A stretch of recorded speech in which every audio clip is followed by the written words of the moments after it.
वार्ता जारी रखते हुए शतानंद जी ने कहा, हे रामचंद्र, देवताओं के चले जाने के बाद विश्वामित्र ब्राह्मणत्व प्राप्त करने के लिए पूर्व दिशा में जाकर पुनः कठोर तपस्या करने लगे। बिना अन्न जल ग्रहण किए वर्षों तक तपस्या करते करते उनकी देह सूखकर कांटा बन गई। इस तपस्या को भंग करने के लिए नाना प्रकार के विघ्न उपस्थित हुए, किंतु उन्होंने उन सब का निवारण किया और वह भी बिना क्रोध किए। तपस्या की अवधि समाप्त होने पर जब वे अन्न ग्रहण करने के लिए बैठे, ज्यों ही प्रथम ग्रास उठाया भी न था कि ब्राह्मण भिक्षुक के रूप में आकर इंद्र ने भोजन की याचना की। विश्वामित्र ने अपना भोजन उस याचक को दे दिया और स्वयं निराहार रह गए। इंद्र को भोजन दे देने के पश्चात विश्वामित्र के मन में विचार आया कि संभवत अभी मेरे भोजन ग्रहण करने का अवसर नहीं आया है, इसीलिए याचक के रूप में यह विप्र उपस्थित हो गया। मुझे अभी और तपस्या करना चाहिए। अतएव वे मौन व्रत धारण कर फिर से दीर्घकालीन तपस्या में लीन हो गए। इस बार उन्होंने प्राणायाम से श्वास रोककर महादारुण तप किया। उनके तप से प्रभावित देवताओं ने ब्रह्मा जी से निवेदन किया कि भगवान, विश्वामित्र की तपस्या अब पराकाष्ठा को पहुंच गई है। अब वे क्रोध और मोह की सीमाओं को पार कर गए हैं। अब इनके तेज से सारा संसार प्रकाशित हो उठा है। सूर्य और चंद्रमा का तेज भी इनके तेज के सामने फीका पड़ गया है।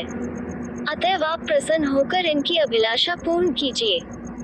देवताओं के इन वचनों को सुनकर ब्रह्मा जी उनसे देवताओं को साथ लेकर विश्वामित्र जी के पास पहुँचे और बोले कि हे विश्वामित्र, निसंदेह तुम्हारी तपस्या प्रशंसनीय है।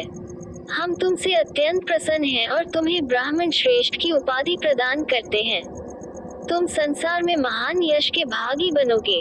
ब्रह्मा जी से यह वरदान पाकर विश्वामित्र ने कहा कि हे भगवान, जब आपने मुझे यह वरदान दिया है तो मुझे ओंकार, षट्कार तथा चारों वेदों का ज्ञान भी प्रदान करें। प्रभु, अपनी तपस्या को मैं तभी सफल समझूंगा जब वशिष्ठ जी मुझे ब्राह्मण और ब्रह्मर्षि स्वीकार करेंगे। विश्वामित्र की बात सुनकर समस्त देवताओं ने वशिष्ठ जी के पास जाकर उन्हें सारा वृतांत सुनाया। उनकी तपस्या की कथा सुनकर वशिष्ठ जी स्वयं विश्वामित्र के पास पहुंचे और उन्हें अपने हृदय से लगाकर बोले कि विश्वामित्र जी, आप वास्तव में ब्रह्मर्षि हैं। मैं आज से आपको ब्राह्मण स्वीकार करता हूँ। हे रघुनंदन, इतनी कठोर तपस्याओं एवं भारी संघर्ष के पश्चात विश्वामित्र जी ने यह महान पद प्राप्त किया है। ये बड़े विद्वान, धर्मात्मा, तेजस्वी एवं तपस्वी हैं। राजा जनक भी शतानंद द्वारा वर्णित विश्वामित्र जी की कथा सुन रहे थे। वे बोले, हे कौशिक, मैं आपको और इन राजकुमारों को मिथिला में पाकर कृतार्थ हो गया हूँ। अब अधिक समय व्यतीत हो चला है। भगवान भास्कर अस्ताचल की ओर जा रहे हैं। संध्या उपासना का समय हो गया है, इसलिए मुझे आज्ञा दीजिए। प्रातःकाल पुनः आपके दर्शन के लिए आऊंगा। इस प्रकार मुनि से आज्ञा ले राजा जनक अपने मंत्रियों सहित विदा हुए। विश्वामित्र जी भी दोनों राजकुमारों के साथ अपने निश्चित स्थान के लिए चल पड़े।